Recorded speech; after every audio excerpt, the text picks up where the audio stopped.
OTT మాయాజాలం థియేటర్లలో address గల్లంతు నిర్మాతలకు ఊపిరాడడం లేదు. ఏమంటారు గ్యాంగ్, గిన్నెలు మస్తు వేడెక్కైతామి. ఒకప్పుడు సినిమా తీస్తే ఓటీటీ శాటిలైట్ డిస్ట్రిబ్యూటర్లని ధీమా ఉండేది. కానీ ఇప్పుడు సీన్ రివర్స్ అయింది. ఓటీటీలు పెడుతున్న కండిషన్లు చూస్తుంటే నిర్మాతలు నట్టెంట మునిగేలా ఉన్నారు. ముసుగులు తీసి అసలు మ్యాటర్ మాట్లాడుకుందాం. మోమాటలు అసలే లేవు ఇక్కడ. ఇకపోతే 100 కోట్ల పోస్టర్ వెనుక అసలు దగా అని చెప్పేసి కూడా తమ్మి సంక్రాంతికి వచ్చిన ఆ సినిమా విషయంలో జరిగింది కూడా పచ్చి నిజం. ఓటీటీ వాడు పెట్టిన కండిషన్ ఏంటంటే, మీరు 100 కోట్ల పోస్టర్ వేస్తేనే థియేటర్లు ఫుల్ అని చూపిస్తేనే మేము అనుకున్న రేట్ ఇస్తాం అని గెడిసరి మాటలు చెప్పిండు. దాంతో సదరు నిర్మాత ఏం చేశాడు, ఓటీటీ నుంచి వచ్చే ఆ 10 కోట్ల కోసం తన జేబులో నుంచి 5 కోట్లు పెట్టి తానే టికెట్లు కొనుక్కున్నాడు. థియేటర్లు హౌస్ఫుల్ అని కలరింగ్ ఇచ్చి ఆ ఫేక్ పోస్టర్ వేయించాడు. భయ్య, ఇది సక్సెస్ కాదు, ఇది కేవలం బతుకు పోరాటం. కేవలం ఓటీటీ రేట్ల కోసం చేసే ఈ డ్రామాలు ఇండస్ట్రీని నాశనం చేస్తున్నాయి.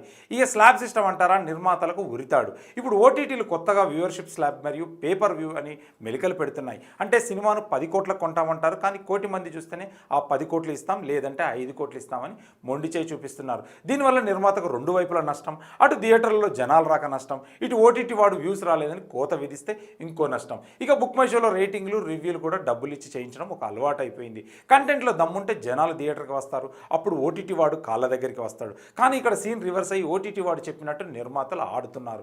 ఇకపోతే వాళ్ళు చెప్పిన డేట్కే రిలీజ్ చేస్తున్నారు. ఇకపోతే ఇండస్ట్రీలో ఫైనాన్స్ కరువు, హీరోలో ఓటీటీ బాట. తమ్మి ఒకప్పుడు ఫైనాన్స్ ఇచ్చేవాళ్ళు 10ల సంఖ్యలో ఉండేవారు ఇండస్ట్రీలో. ఇప్పుడు పట్టుమని 4 కూడా లేరు. టైటిల్ మార్పిడిలు, సెన్సార్ గోళలతో నిర్మాత సగం చచ్చిపోతుంటే మన 5 ఉన్న హీరోలు కూడా థియేటర్లు వదిలేసి ఓటీటీ ఒరిజినల్స్ వైపు మొగ్గు చూపుతున్నారు. అక్కడైతే రిస్క్ లేదు, ఫిక్స్డ్ అమౌంట్ వస్తుందని వాళ్ళ ఫీలింగ్. కానీ హీరోని స్టార్ని చేసింది థియేటర్లలో పడే హీరోలు గోలలే అన్న సంగతి మర్చిపోతున్నారేమో. హీరోలే థియేటర్లను చంపేస్తుంటే సామాన్యుడు ఇంట్లో కూర్చోక ఏం చేస్తాడు? థియేటర్ల దగ్గర పాప్కార్న్ అమ్మేవాడి నుంచి పార్కింగ్ స్టాండ్ వరకు కూడా అందరూ రోడ్డున పడాల్సిందేనా? ఇకపోతే తమ్మి దురంధర్ 2 విషయంలో కూడా అదే జరిగింది. హీరో రణవీర్ సింగ్ గర్జన విజువల్స్ చూసిన ఆడియన్స్ మాత్రం ఒకరికొకరు చెప్పుకోవడం మొదలుపెట్టారు. అదే ఇప్పుడు ఒక సునామీలా మారింది. సినిమా బాగుంటే పబ్లిసిటీ కోసం హీరోలు ఊర్లు తిరగక్కర్లేదు, పోస్టర్లు అంటించక్కర్లేదని ఈ సినిమా ప్రూవ్ చేసింది. సినిమా చూసిన ప్రతి ఒక్కడు ఒక ప్రమోటర్లా మారిపోయాడు. ఇది అసలైన హిట్ అంటే ఏ అడావిడి లేని దురంధర్ 2 మాత్రం తెలుగులో కూడా సత్తా చాటుతుంది. దీనికి కారణం సినిమాటిక్ ఎక్స్పీరియన్స్. ఆడియన్స్ థియేటర్కి వెళ్ళేదే కథ కోసం, విజువల్స్ కోసం అని ఇక్కడ పుష్కలంగా ఉన్నాయి.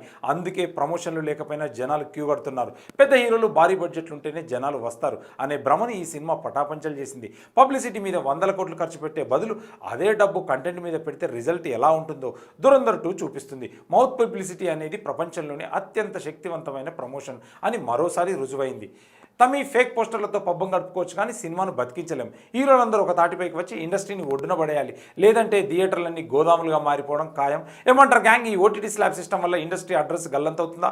మీ అభిప్రాయం ఏంటో కింద కామెంట్ కొట్టండి. బిగ్ టీవీ పేజీని ఫాలో అవ్వండి. గిన్నెలు పగిలిపోవాల్సిందే.